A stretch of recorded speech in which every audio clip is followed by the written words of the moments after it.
Just a mere few days away from Olympia weekend, this is the most wonderful time of the year in the bodybuilding and fitness world. This is the RxMuscle official Olympia preview as part of our Iron Road to the Olympia, brought to you by Redcon One. I'm your host, Sadiq Faruqi. We are joined by a dynamic panel to help break down this 2018 Mr. Olympia weekend. First, we go to the man with the final word on all topics, Dave Palumbo. Dave, hard to believe, in just 10 days, we will be in Las Vegas breaking down the 2018 Olympia. Yeah, and the best part about it is I'll actually be there. This is the first show I'll be going to for the entire year, so it's exciting. Obviously, Phil Heath going for number 8. This is, he's going to tie the record that a lot of people felt never would be broken, and he obviously stands a chance to break it in the future, assuming he wins this year. Obviously, Flex Lewis's last year, this year. Juliana Malacarni not competing in women's physique. So there's going to be a lot of changing of the guard, and whenever there's a changing of the guard, there's excitement around the show. Let's go to Arizona and bring back for the first time since, I believe 2016 to the channel here on RxMuscle.com. We did talk to him at the 2017 Olympia, the man, the myth, the legend, Dennis James. Dennis, welcome. How you doing, guys? Hey, Dennis. Dennis, so you have a couple of big things going on. Before we went live, we tried to coax some hot gossip out of you. You said you didn't have any, but, however, big news for you, October 27th, the Dennis James Classic in Frankfurt, Germany. Why don't you tell the audience a little bit more about it? Yes, I'm happy to announce the first pro qualifier ever to be held in Germany, which I think was about time that we put something together in Germany, because a lot of people been crying for how long now that the sport is dying. It's not the sport that is dying, it's just that the promotion was dying. And I believe, I took a risk by choosing Frankfurt, and the Hunderthalle in Frankfurt is probably the most expensive venue you can even find in Germany, but It is literally 5 minutes from the airport. And I somehow had a good feeling about it. And I got to say, I already sold over 800 tickets. So that tells me that, and there's no competitors announced. And that tells me that they still support the sport of bodybuilding and fitness in Germany. We saw it at the Amateur Olympia the Olympia Europe in Dortmund 2 years ago with a sold out house. And I believe I will probably sell this thing out too. So yeah, I'm very excited. Well, certainly we're going to have to get you on in October as we draw closer to the show for a full preview of the Dennis James Classic. Now, real quick, but hold on. Something very exciting. I forgot to mention that earlier.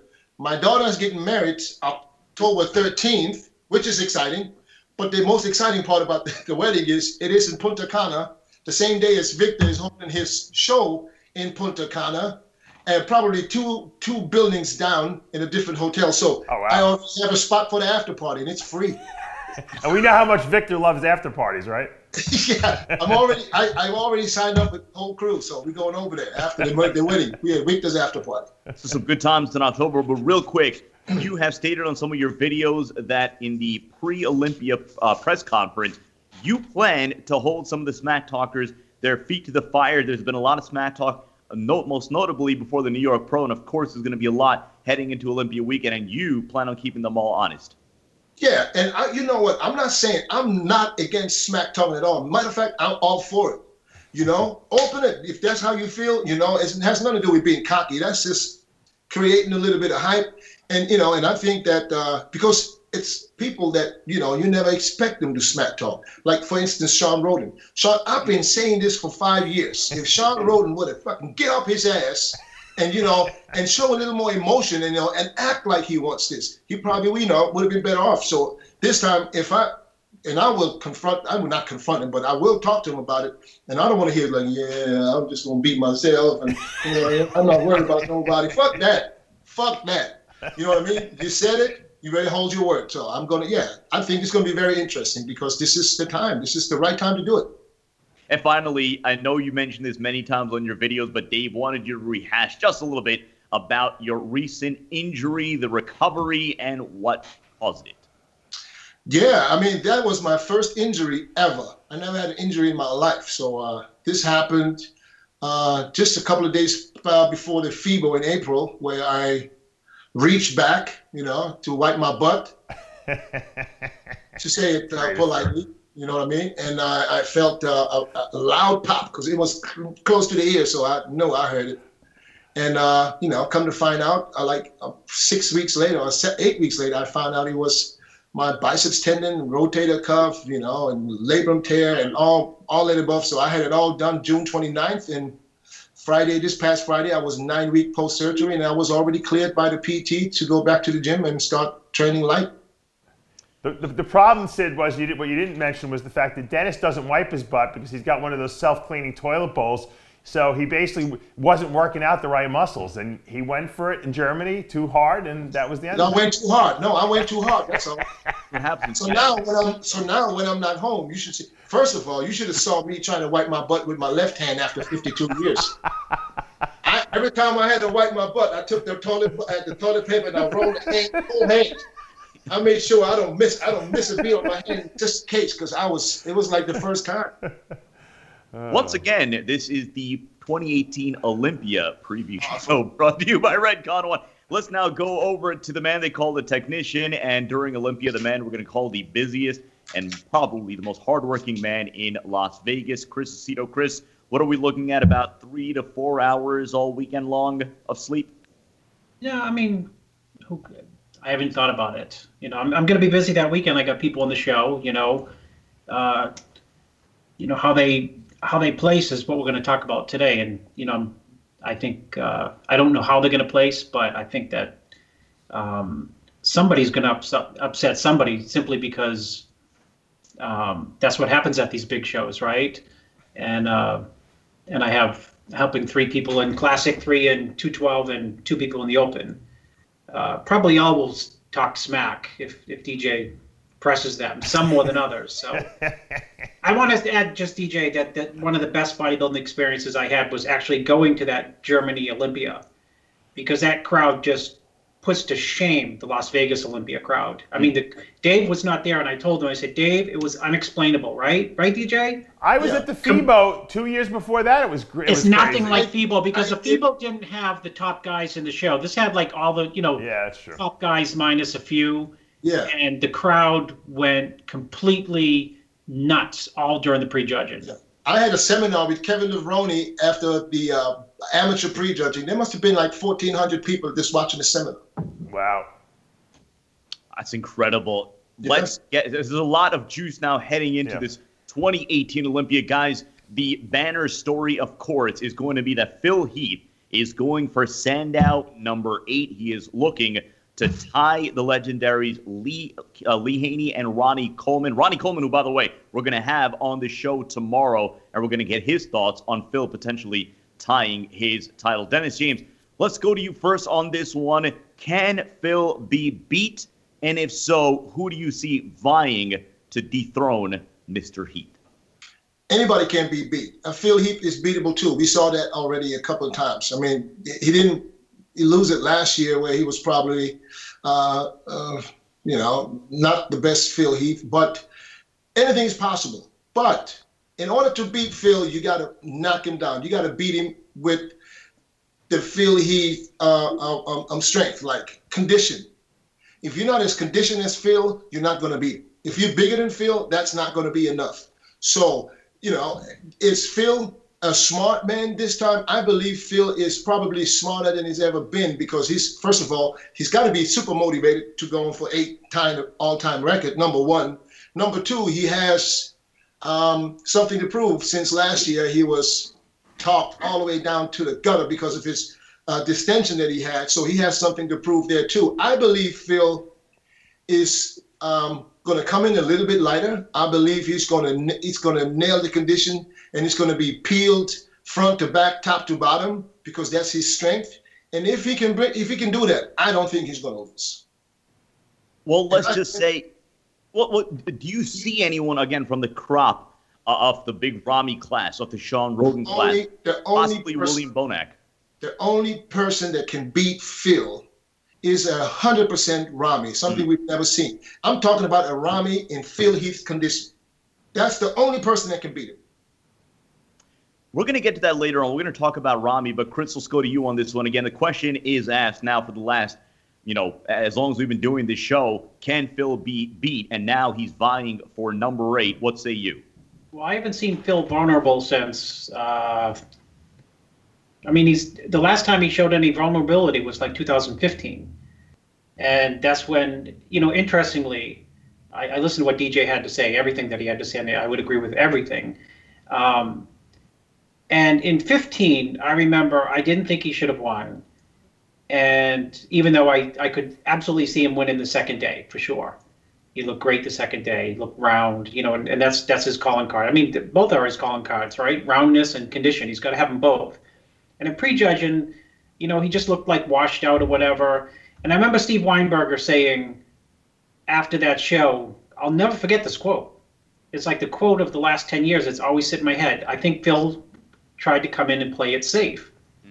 And he can't play it safe. And then the next year, he obviously didn't play it safe. He came in round, blasting full, hard. And it was like this kind of like 2000, it was like it wasn't a slam dunk, but damn, was he impressive. And, for Phil to win, he just has to be Phil. I think, and he has to be the best that he can be and not worry about anyone else. And he probably doesn't worry about anyone else because nobody else seems to be beating him. So why would he? But if he plays it safe, whatever that means, try to come in. I hate this idea of I'm going to come in with a slim down midsection, because how the hell do you do that? And, something else can give. You call it, if you try to come in too tight in the midsection, maybe you're not going to have the crazy wow to the fullness. And Phil has to be full. But that being said, he's the 7 times? He's winning 7 times straight. It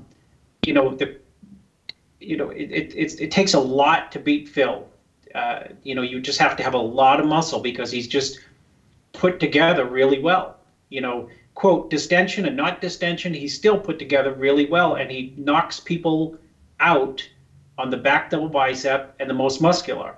And I know that Mr. Olympia is about more than 2 poses, but when you can get up on the stage and just knock people out on shots, and still, be looking tremendous on all the other shots, it's hard to beat.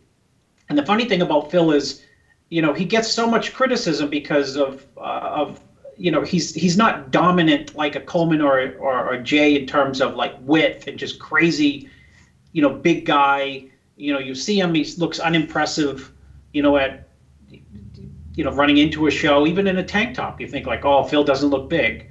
But it's all about what happens under the lights, and he's proven over and over, that he's hard to beat, and he'll be in the driver's seat this year, and it's going to be hard to dethrone him.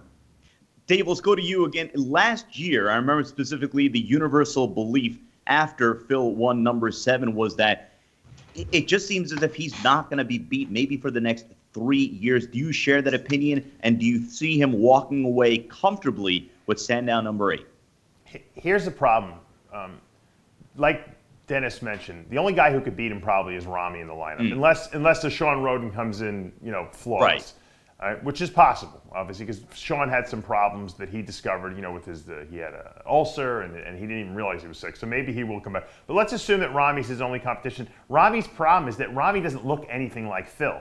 If Ramy was going up against Jay at the end of his career, he'd have a better shot at knocking Jay off because they kind of match up physique-wise. So when you look at Phil and Ramy, it's just like, well, Phil is this granity, grainy freaking freak who's not that tall, not that wide. Ramy's just like a giant standing next to him. It's hard to compare the two of them together.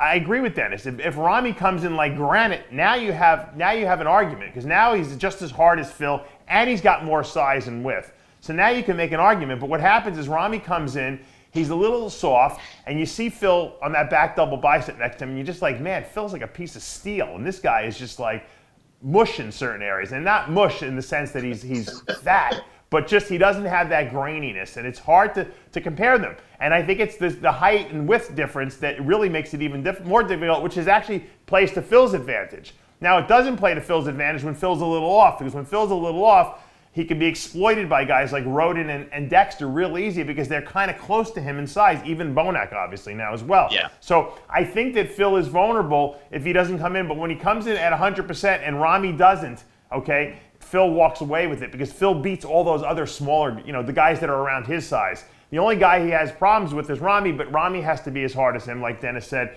and that just hasn't happened yet. Well, Dave, before I go back to DJ, let's get a quick thought on you. What kind of Phil Heath do you expect to see? What year could you compare it? Well, obviously, we talked about the hernia surgeries and what he appeared to be last year. What kind of a Phil Heath do you expect on stage in about 11 days? I think we'll get the best that we've seen of him only because of the fact that there was such an asterisk next to his win last year because people, especially the social media crowd, were really ripping him apart. And Phil doesn't like that, and he takes that stuff personally. And so that was his motivation, I think, for coming back this year and slamming the door shut with win number 8. Now, what his motivation will be to win number 9, I don't know. But I think he has all the motivation in the world to come back and be his best this year. And that's all he can do. Really, the fate of the Mr. Olympia title is really in Ramy's hands, or the whole Camel Crew's hands, because if they can bring a tremendous version of Ramy to the stage, that's good. My question is the fact that we haven't seen a lot of Ramy updates, is that good or bad, Dennis, right now? You're usually a pretty good read on that. Well, I don't know. It could be both. It could be good or bad, you know what I mean? But at the end of the day, when somebody is in shape, in really good shape, or is ahead of time, you're going to leak something. That's what I think, yeah. Because you want the judges, you want the people to know that you are ready. You don't want them to see it, because what if they don't see it? Yeah. You want to let them know, just look for me because I'm bringing it. You know what I'm saying? Because sitting at the press conference and saying, I'm ready, it's not going to be enough. Yeah. So, and I think, this was always my favorite thing. If you're ready, and if you're ahead of time, or you leak them pictures, because that creates more hype. That's what it's all about. So it could be good or bad, but it doesn't matter, because Ramy feels good. He said he feels great. He thinks he's going to nail it. But that's of course something that you got to believe every single year. We never seen it, so nobody ever saw him 100% condition. So the chances of him coming in Phil Heath conditions are very slim. But anything's possible. Maybe he is really not thinking about size anymore and just focusing on condition, and this is the only thing that he should do. He shouldn't worry about nothing else. He should, and he was quiet all year, and he was training. I don't think he did any traveling at all. So he was focusing on. He's super motivated because he's second place. You only got to move up one more spot. Right. And he continuously moved up a spot every year since 2013. So, can it be done? Only if he nails the condition. Well, Dennis, let me hit you with this, because Bader Budai did send us a picture of Ramy, and I mean, again, if we're talking about conditioning, you see the sucked-in face and everything. But we asked this question last year. I want to get your perspective on it now, heading into 2018, and that is, what kind of pressure is now on Ramy and obviously the team at Oxygen Gym, given that every year we're having the same conversation? That what Ramy are we going to see? Are we going to see Ramy at his 100% conditioning, so on and so forth? And can he finally deliver the goods? Comes a point, and again, you've worked with them in the past, that at a certain point, there is going to be a next big thing. There is going to be someone else is going to be identified as the next big threat to Phil's throne. What would you say as far as that pressure now for Ramy heading into the Olympia? Well, the pressure must be when you've been trying for so many years, What year is the year where you look at yourself like, maybe I can get this hard? Maybe we just don't know how to do it. You know what I mean? There could be so many factors that play a major role, while Ramy's could be nerves. Cedric McMillan comes to mind when it comes to nerves, in my opinion, because Cedric McMillan, is probably one of the guys that could beat Phil if Cedric would be in Phil's condition one time. But from what I hear, so many times he was great the day before, 2 days before, and then the day he stands on stage. So nerves play a major role.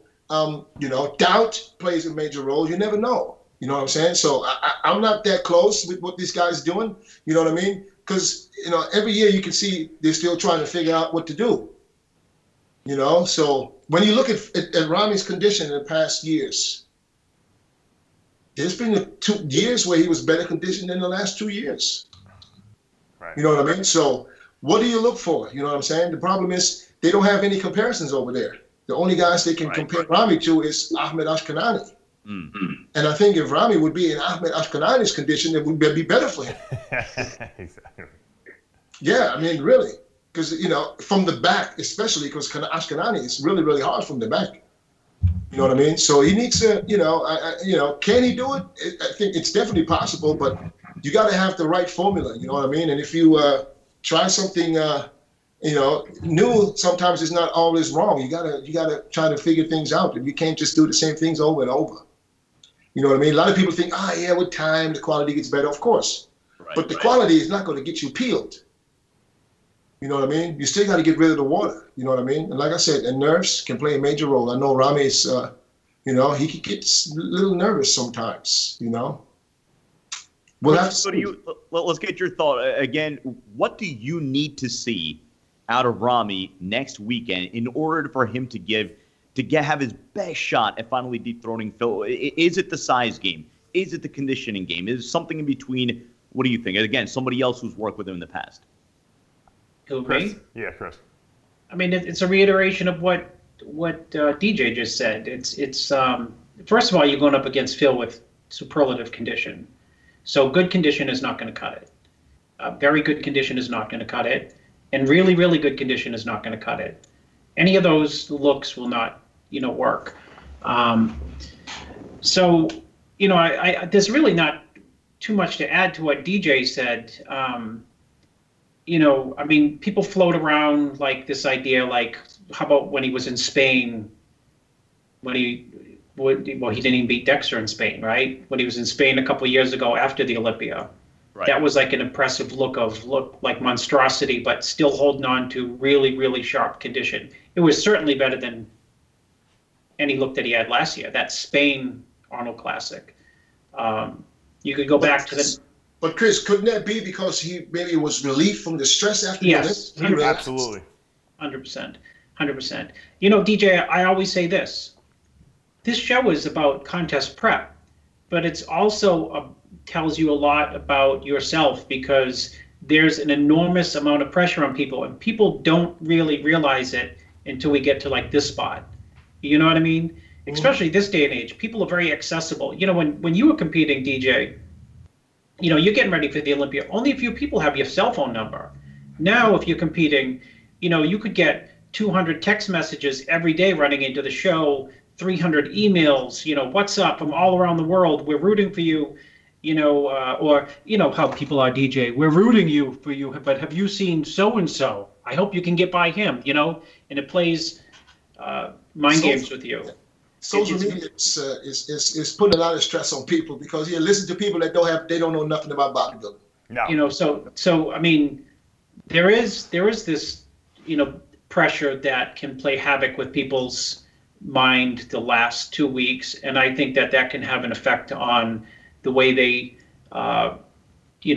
show up on stage, and maybe, the fact that Ramy has not put out a single photo, it's his attempt to insulate himself from, the hullabaloo, which is, the hype running into the show. So, and other people deal with it different ways. Some people love the pressure of the last 2 weeks and they get better. Other people just, their body falls apart the last 2 weeks. Dave, let's get you in on this, because again, let's wrap up Big Ramy, because I did want to get back to Phil. What do you need to see out of Ramy to give him his best chance at possibly having a chance to dethrone Phil? Yeah, I think that they have to not worry about his weight. I think I think in oxygen, that's a big thing out there. Who's the biggest guy, size, freakiness, and yeah, we love that as fans, but you got to get away from that from the Olympia. You cannot worry about what Ramy weighs. He's going to be the biggest guy on stage no matter what, even if he's 280, okay? So he doesn't need to be 300 or 320 or whatever he's going to come in. He just needs to be in shape. I think the good thing about this Olympia is the fact that since Ramy placed second last year and Roden had an off year, people kind of forgot about Roden. And I think that, if Sean comes back, he could be kind of a dark horse in this lineup to really surprise a lot of people. Obviously, also, a lot of people are not talking about William Bonac. I mean, right. Bonac, arguably, in my mind at least, was second place last year. And he won the Arnold this year. So here's a guy, who's stepping right in the wings. But he's another guy like Dexter. I don't think Phil loses to Dexter or Bonac unless he's off, because he matches up well with those, and he's better than these guys when he's at his best. So I don't think those guys could beat an in-shape Phil Heath. I think the only guys who really can would be, in my mind at least, Roden, and Ramy. And I don't know, and we haven't seen Roden at his best since that close call he had with almost beating Phil a couple years ago. And obviously Ramy, we've yet to see at his best. So it'll be interesting. I think that Sean might surprise a lot of people this year. Dennis, yeah, go ahead, Dennis. About William, I think William is the closest one to Phil when it comes to that 3D muscle roundness and condition. Condition's never been a problem for William. So, and I had him clearly in number 2 last year, and I also had him win in Australia. Interesting, yeah. Where he lost to Rolly Winkler. I had him win in Australia. Jay was sitting right next to me. We both had William because from front to back it was just better. Yeah. You know what I mean? But he's just too short. When he stands next to Phil exploits him in height and has just better flow. And talking about Sean Roden has the most pleasing physique of all of them on stage. Mm-hmm. When it comes to for the eye, I mean, as a bodybuilder, I myself, when I saw Sean when he's on, I look at this, I said, damn, I wish I would have looked like that when I competed. You know what I'm saying? And this is not, I'm not hating on him. This is like, I'm admiring to have the shape the way he has.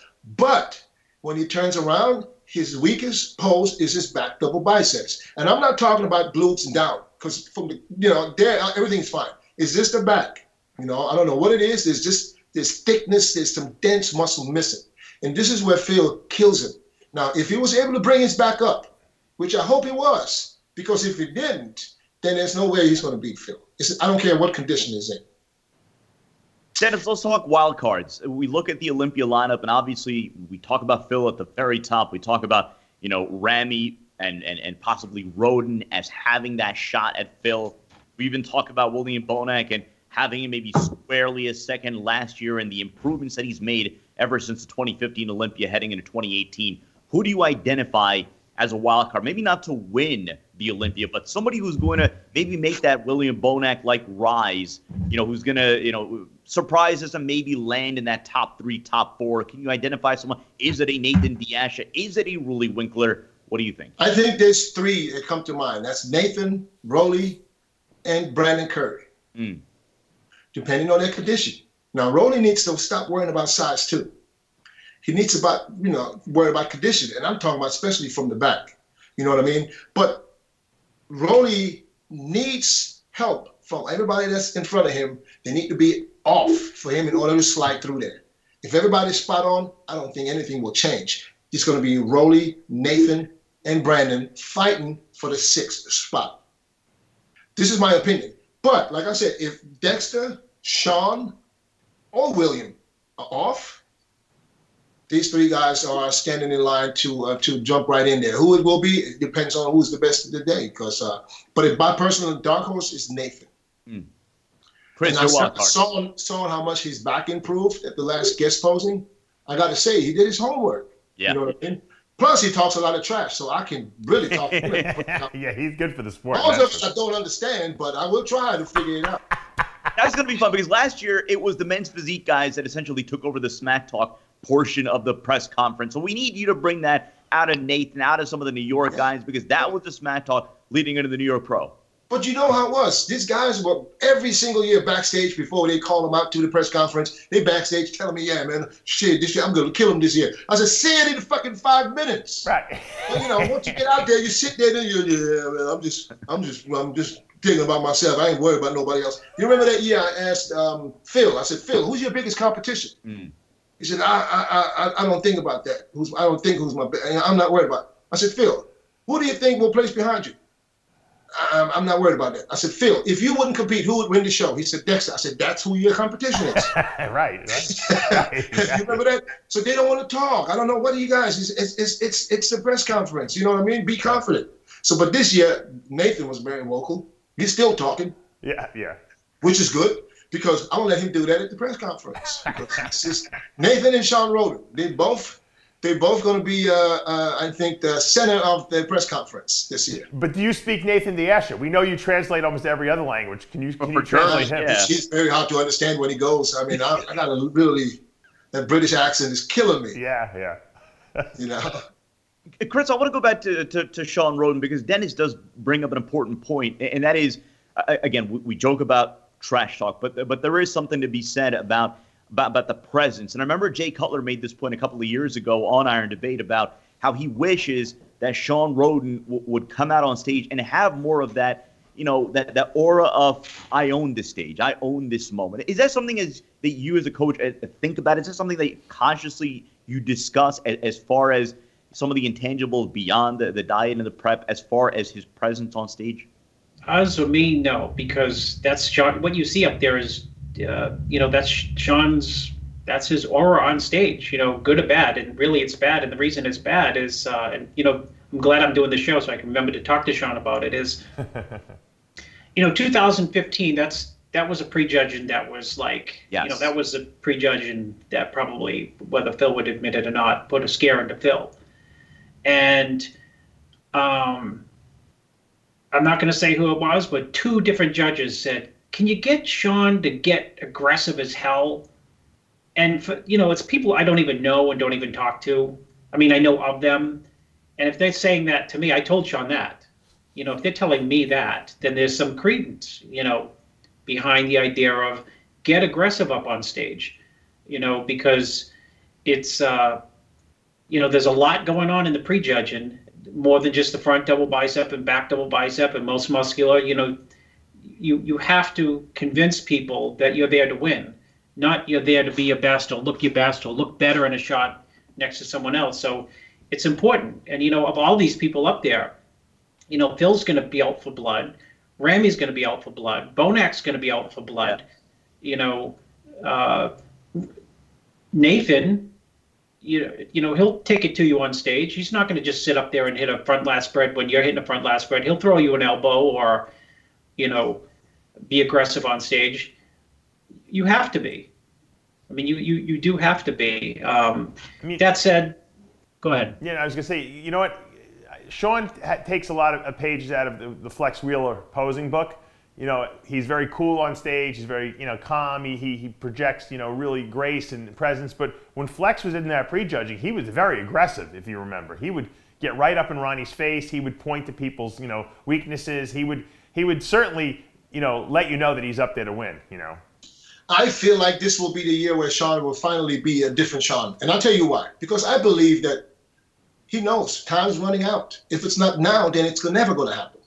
And he knows, he thinks, he should think this way, that this is if it ever happens, this will be the year. Yeah. Dave, let's get a final point on you about the wild cards. Who, in your opinion, again, we talked about the top class, the top tier, presumably Phil, Ramy, Bonak, Roden. Let's go to that next tier. Who do you see making that meteoric rise? Do you have anyone identified in that lineup? For next year? No, Dave, I just want to wrap up that point. Okay, yeah. I think that the biggest freak in the lineup is Rulli Winkler. I mean, when we talk about what this guy has become over the last couple of years, I don't think anyone, including Ramy, no one's bigger than Rulli on that stage anymore. He's got the most size, and he's capable of bringing ridiculous conditioning. We've seen it before. Ridiculous conditioning. And while he doesn't have the smallest waist up there, he's wide. So, if he brings the crazy conditioning with his size and not worry about being, crazy big because he's already the biggest up there, he's going to do well. I think he'll break into that, he could break into that top 4 and upset a lot of people because he has the capability and the freak factor. And the judge, let's face it, the judges are bodybuilders at heart. They like that. But he's got to bring the ridiculous conditioning. And I think if he does that, he's going to surprise a lot of people. Of the new crop of guys coming up, I think Nathan has got the most potential, like Dennis said. He's not the greatest poser up there. He's got to work on his presentation a little bit. If he works on the presentation, I think that he can certainly be a top 6 finisher in this year's Olympia. Let's go to the next point, and that is, again, assuming that Phil Heath is going to take Sandow number 8, Dennis, in the pantheon of great Mr. Olympias, and we talk about what number 8 would signify, tying Lee Haney, tying Ronnie Coleman. We now go to the court of public opinion as far as bodybuilding, theorists, fans, analysts are concerned, as how do you view the champions that have won 8 Sandows? How do you view Phil as compared to the other legendary characters who have won the 7 Sandows, 8 Sandows? In your opinion, do you put him on that same plane as a Lee Haney Ronnie Coleman, assuming he wins number 8? Absolutely, yes. The 8 titles already speak for themselves. If he wins 8 titles, he's right up there with Lee and Ronnie Coleman. And if he's going for 9 and he wins number 9, that makes him the GOAT. Greatest of all time. Until somebody beats him again with 9 wins. So you can't say he won 7 Olympias by accident or by luck. Of course. You know what I mean? There was arguably maybe two Olympias that Ronnie maybe it happens with everybody. So there's always a couple of years you can never be 100% every single year. But if he wins number 8, he's right up there with Ronnie and Lee Haney. Absolutely, yes, no questions. But Dennis, you know that there are going to be many. I mean, there have been throughout his reign many detractors as far as Phil's dominance as a Mr. Olympia. To that, you say what? What do you mean? No, obviously those who feel as if, okay, yeah, he very well may win number 8. He very well may be an 8-time Mr. Olympia, but there are going to be many who do not put him in that same plane as a Lee Haney or a Ronnie Coleman. Those are the same guys that want to see Lee Haney win and not get, Ronnie Coleman win and not get 8 titles. At the end of the day, there's always, everybody wants to see the champion lose after so many years. You know what I mean? But if you're biased, but if you look at it as a bodybuilding expert, you got to hand it to him. No, I don't care what these people say. For me, he is one of the best bodybuilders to ever grace the stage. Doesn't matter. You know, a lot of people say we can argue, who had the best body. Yeah, right, Flex probably had the best body of any bodybuilder in '93, but he never won the Olympia. So just because you have the best body doesn't make you the best bodybuilder. There's a lot of things. And like I said, I put him right up there with Ronnie, and I guarantee you Ronnie will say the same thing. You know what I mean? There's no way that anybody can say he didn't deserve to be up there with Ronnie and Lee Haney. Because winning 8 years in a row, it's unfucking believable. You know what I mean? Because the stress that he has, and Phil is an emotional guy. He lets guys like Louis Marco get to him. You know what I'm saying? I mean, what he did last year, I mean, I can understand if he was, and when he won that title, he was, now let me get to this guy. You know what I mean? Phil, you're the champ. Why you let somebody that's sitting in his mother's basement fucking get you pissed off by calling you a bubble gut? You know what I'm saying? And his trainer, Ronnie, was right next to him when he was doing that video walking. You know what I'm saying? So this is something that he shouldn't be doing. But like I said, hopefully it's different now. He understands. And like I said, I believe he is up there with Ronnie. Even if he doesn't win number 8, he's still up there with Ronnie and Lee Haney with 7 because nobody else ever got 7. Dorian Yates got 6. Jay Cutler got 4. So you got to hand it to him. Love him or not, you got to hand it to him. Simple as that. Chris? The question is he? Do you again from the? We're not talking about in terms of statistics. Court of bodybuilding public opinion. The court of public opinion has changed because it used to be a smaller court. Right. Now it's kids with 14-inch arms. Who they're on. They're following DJ on his Instagram and they're called Call me skinny because I mean their handle is like John Smith 480, like he weighs 480 pounds or something, and he's making criticisms of Phil.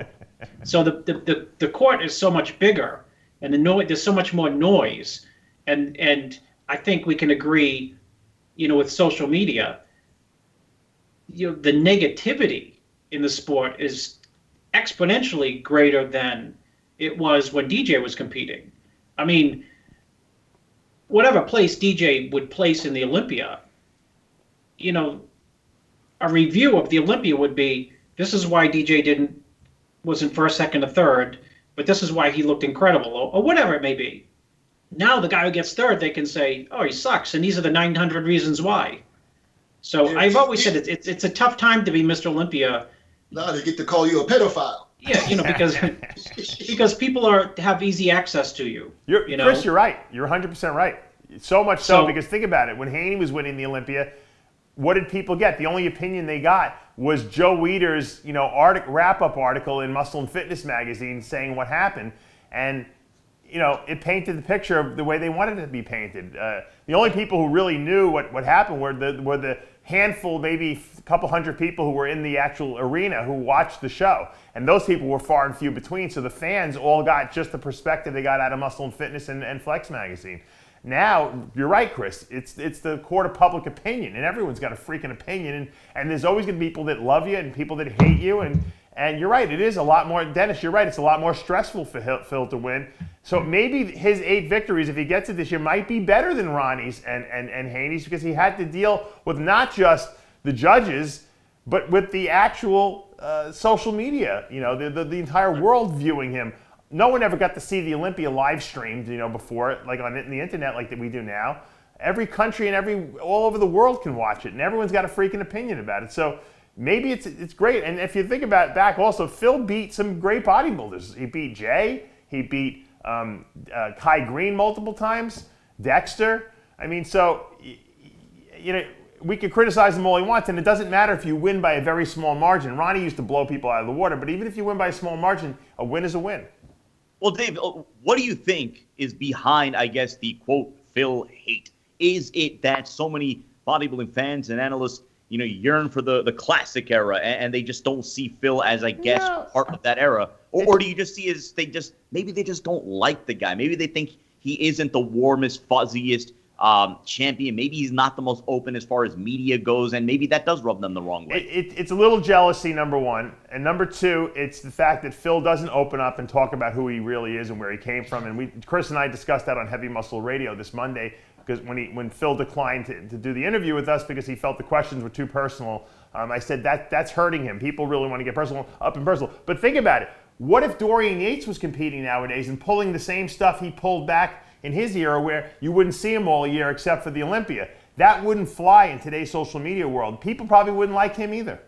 You're watching Iron Debate on RxMuscle.com. Dennis James, Chris Aceto, and Dave Palumbo breaking down the upcoming 2018 Mr. Olympia competition. We talked about the open class and Phil Heath going for Sandow number 8. Let's talk about Classic Physique, because this is a division now, guys, that's going to be in its 3rd year, and rapidly has been evolving, as far as, the excitement level, as far as the competition. We saw Danny Hester take the title in 2016. Last year, Breon Ansley walking away with the title. This year, you're talking about a deeper, stronger field coming out there for the 2018 Classic Physique Olympia. Dennis James, Breon Ansley is going to be facing very, very stiff competition. You saw him last year. Do you see him coming away again with a back-to-back Classic Physique Olympia title? All year, since last year's Classic Physique Olympia, I was talking about Chris Bumstead. I was like, he's going to be the guy to beat this year. And I still believe that he is one of the guys to beat. But in Breon's defense, I got to say, he wasn't sleeping. He did his homework. And I saw a couple of pictures and videos of Breon where you could see that he wasn't taking this easy. He means business. But if I compare these two, and I think about the title, Classic Physique, and they're both classic. When you look at their bodies only, don't put them next to each other. Put them in 2 different pictures. They both have classic physiques. Some poses are a little different for the other one. But when you stand them next to each other, it's like Palumbo and Arnold back in the days. The taller guy wins, in my opinion. So it's not going to be easy, but I still believe that it's going to be a fight between Breon and Chris Bumstead. I don't think there's going to be anybody else that's going to be dangerous for these two guys. So I think it's going to be 1 and 2 in whatever order we'll see. It depends on the condition. But looking at these guys right now, Chris Bumstead is, for me, classic. You can't get much more classic than Chris Bumstead. Chris? I would agree with DJ, especially with the idea of height. I could have easily seen Bumstead winning last year. But I think because if height's going to become a factor, last year's lineup did not have in it Reagan Grimes, who's almost 6 feet tall. This is a guy who was second in an open pro show. Or Henry Pierre, who just won the Tampa. He has the best front double in that lineup by far. He's the tallest guy in the lineup by far. He was third in the Tampa Open last year. So, I mean, he has muscle.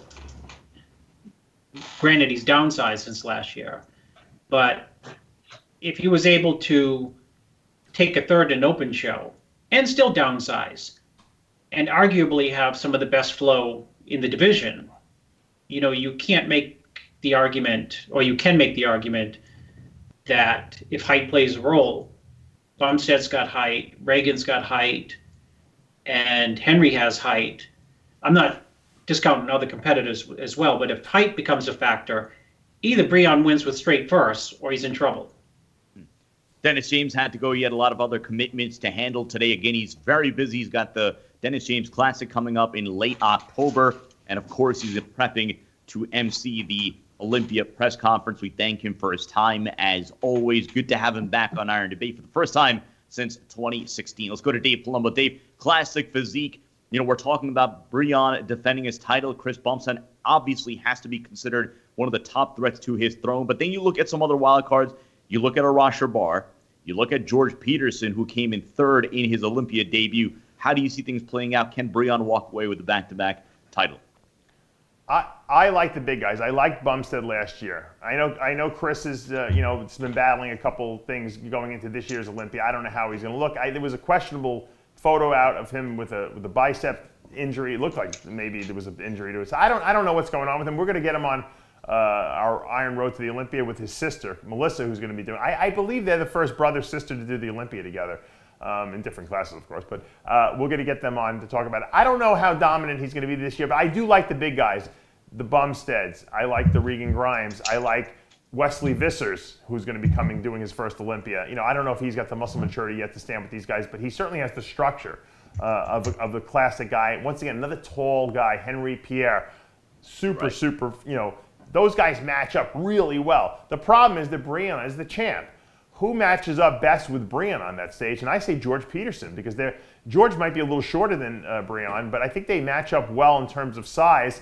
I think that George has got a lot of gifts. I think George has got a back that might be better than Breon's, which is hard to say because Breon's got one of the best backs in the classic division. And I think if George can bring the conditioning that we've been seeing from all the update photos and videos that that have been being put up, I think he's going to give Breon a run for his money. So I think he matches up best against Breon. However, if Breon's a little off, like Chris said, now you go to the tall guys. Now it becomes a battle, between who the big guys are. And whoever comes in the best shape and best presentation, I think wins it. And I think if a big guy wins it, it's going to be hard to wrestle it out of one of these big, tall guys' hands because it does look more impressive. That is Classic. And let's face it, Classic was developed based on Arnold Schwarzenegger, on his physique. So Breon's got to bring it. We've never seen Breon out of shape, ever. I've never seen him compete out of shape. So he's another Phil Heath in that sense. So if he brings it, I don't think they take the title away from this guy. He's got a lot of gifts. He looks great. His presentation is awesome. I think he's going to be very hard to dethrone. I want to get a quick thought from both of you on this one. But Dave, again, the Classic Physique Olympia going now into his third year. And Breon would obviously aim to be the first back-to-back Classic Physique Olympia title. Talk about this field, this division, how rapidly it's evolved to the point where someone like a Regan Grimes, who was a prospect in the open class now, someone who's going to be a forced 2018 New York Pro Champion on that Olympia stage. From a fan's perspective and an analyst's perspective, level of excitement and intrigue in this Classic Physique Olympia field now going into his third year. What do you see going forward? Well, Chris, I got to give Chris credit. Chris predicted this when it first came out. He said it's going to be bodybuilding eventually. They're going to get bigger. These guys, it's going to be a bodybuilding show with the shorts on that they're wearing, whatever, the spandex shorts, and that's what it's evolved into. And that's what we wanted it to be. We didn't want it to be men's physique, with posing. We wanted it to be bodybuilding with good proportion, and we wanted these guys to not have bloated stomachs and all the good freaky stuff that we see in the open. We didn't want that in Classic, and that's what it has become, and that's why it's exciting, because it's another bodybuilding class. It's not 212. 212 is different because they're all short. Look, you can only weigh 212. Doesn't matter what your height is. That's limited. Classic is bodybuilding, only proportioned bodybuilding, and that's why you can get a Regan Grimes. That's why you can get a Henry Pierre dropping down and being so successful in that class, and that's what we want to see. Now we have two bodybuilding events on the Olympia weekend to watch, and to me, we have three too, because let's face it, 212 is bodybuilding as well, but we have two ones that have no limit on them in a sense. And I think that adds a level or a layer of excitement. It's like we're getting, two for the price of one. Chris, let's wrap up the Classic Physique talk. I mean, you are helping three competitors in this field, and you've seen this field rapidly evolve to what it is now, obviously with Regan Grimes in the field and some new faces. Do you see maybe a couple of guys who maybe nobody's talking about as part of that top 4, top 6 emerging, and then we are having a completely different conversation come next year? I mean, we obviously can, right? I mean, because we don't know how everyone's going to look against each other. The level of competition is going to be far greater than it was 2 years ago. That's for darn sure. And far better than it was last year.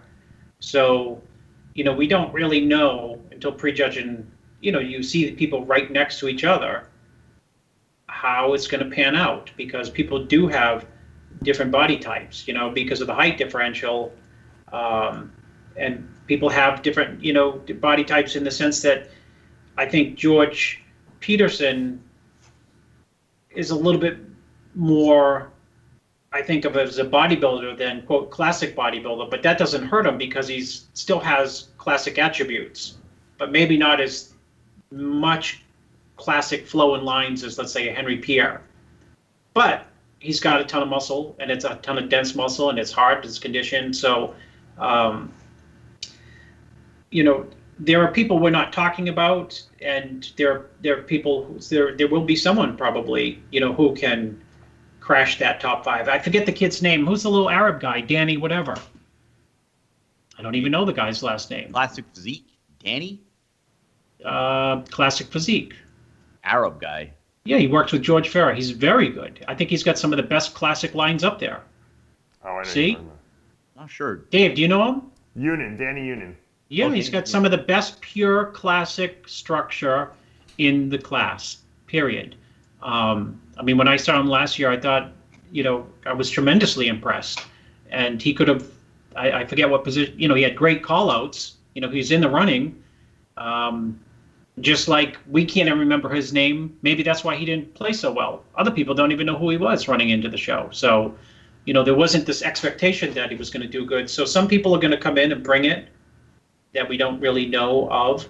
And some of those people we mentioned might not be what we expect. So, I mean, and then it goes back to what DJ said about, or mentioned about nerves and pressure and all these things.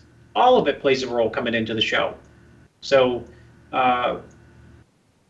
somebody can, crash the top 4, 3 who we didn't even mention. Final topic on this Iron Debate 2018 Mr. Olympia preview show, and that is the 212 class. Of course, Flex Lewis announcing that this is going to be his final 212 appearance. We don't know what the future holds. Perhaps he goes to the Open after a year off. Dave Palumbo, I'm going to go to you first on this one. I'm going to boldly say that there is a greater chance of a meteor hitting Las Vegas during Olympia weekend than Flex Lewis relinquishing his throne that weekend. To that, you say what?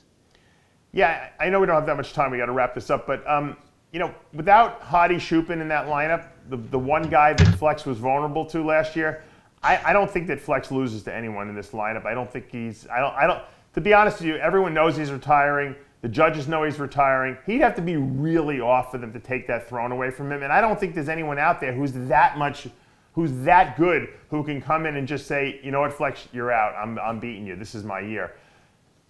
Unless we're dumb or we've been blind to someone, or someone comes, someone makes improvements by leaps and bounds that we just haven't even seen. But you got to remember, this is not the old days. This is the social media age. Everyone posts pictures. We know what pretty much almost everyone looks like. There's no one who's hiding in the wings, who's ready to unveil a look that we haven't seen. So I just don't see it happening. Flex is a consummate professional. I don't care if he's got the flu. He's going to be, unless he doesn't make it to the stage, he's not losing, I don't think, this last attempt going up there.